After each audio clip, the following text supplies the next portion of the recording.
G'day, welcome back to another video. Whenever I put up a story on Instagram asking people what sort of videos they want to see, the #1 requested video that I get is a video based on what are the best pesticides or insecticides.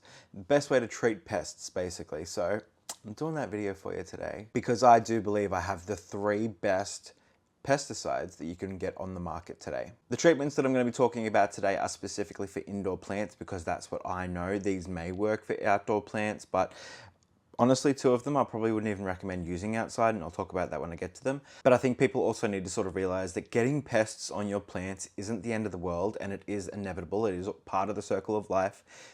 Bugs exist in the world, and we have the food that they like to eat. These plants behind me, covered in spider mites, I don't look after them because they're my personal plants from my collection. They're not part of the shop or anything like that. But, you know, it is what it is. Like, they're still happy, they still grow. Some of the leaves look a little bit ugly, but it is what it is. I don't mind that much. There's bigger things in this world that I need to worry about. But let's just crack on with it and get into the very first one. The very first one that I'm going to talk about is Eco Neem. Very similar to neem oil. You can actually use the 2 in conjunction with each other and mix them.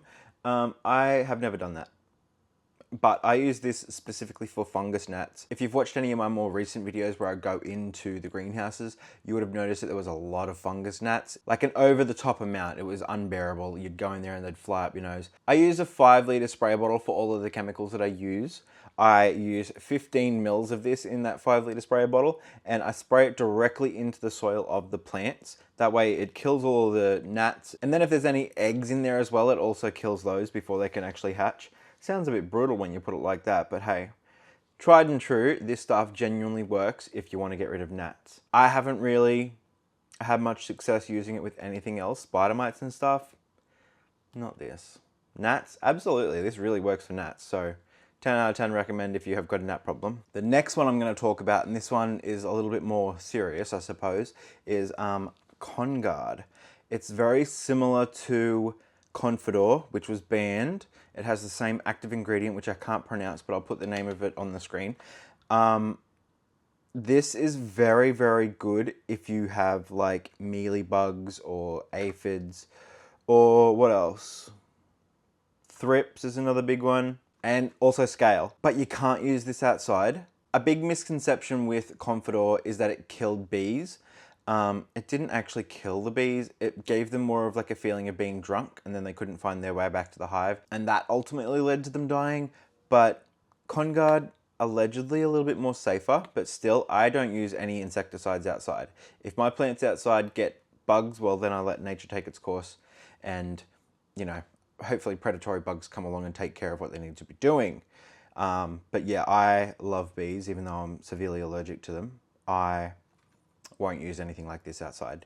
But yeah, Conguard, you can't get this from Bunnings, but you can definitely get it at like Flower Power or things like that. I highly recommend if you've got any other bugs aside from gnats or spider mites, which is what I'm going to be talking about now, which is probably what you're all here for. So the best treatment for spider mites that I've ever come across is a specific miticide that's designed to take care of mites. It's a little bit more expensive. It is Stealth Miticide. I bought the 1-litre bottle, and I literally use around 2.5 mils of this per 5 litres. So there's 1 litre in here, and if I'm correct, there's 1,000 millilitres in a litre, which means there's around 400 uses to this. So it's money well spent, if you're asking me. You spray this on the leaves of your plants, and spider mites, gone. They are gone for months and months and months. Obviously, I haven't done it in here.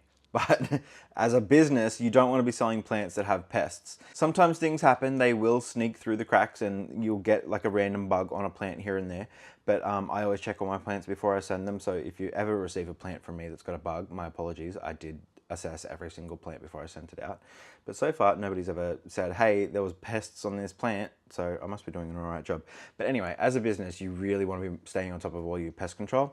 This, tried and true, absolute godsend for pests, spider mites specifically. I would definitely consider those 3 products as like the holy trinity of pest control for indoor plants. I think the whole soapy water, vinegar I've heard, peroxide, things like that, old wives' tales, they may work, but it'd be a very temporary fix. whereas these are more permanent. These last probably for more than 3 months. I like to just do a routine sort of spray on all of my plants every 3 months. Sometimes it's a little bit less than that, sometimes it's a little bit longer than that. If I do notice there's like a little bit of an outbreak of pests here and there, like if I see like spider mites on some alocasia, or I'll see like the greenhouse full of gnats, then I'll be like, okay, well, we need to spray a little bit earlier now, so I'll get on top of it before it gets absolutely out of control. But I would recommend to spray your plants every 3 months as just like a preventative. I think it's better to do preventative sprays than having to deal with outbreaks, but like sometimes who has the time? If you've got like a massive collection of plants, these things do get pushed to the side until it's a bit too late. But you know, you can always come back. But yeah, anyway, nice, quick, to the point video for you.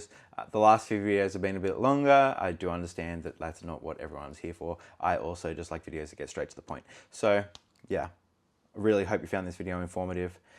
Let me know in the comments if you did learn something, and if you're going to be giving anything a go, definitely let me know. Also, thanks for watching. I'll see you in the next one. Hooray.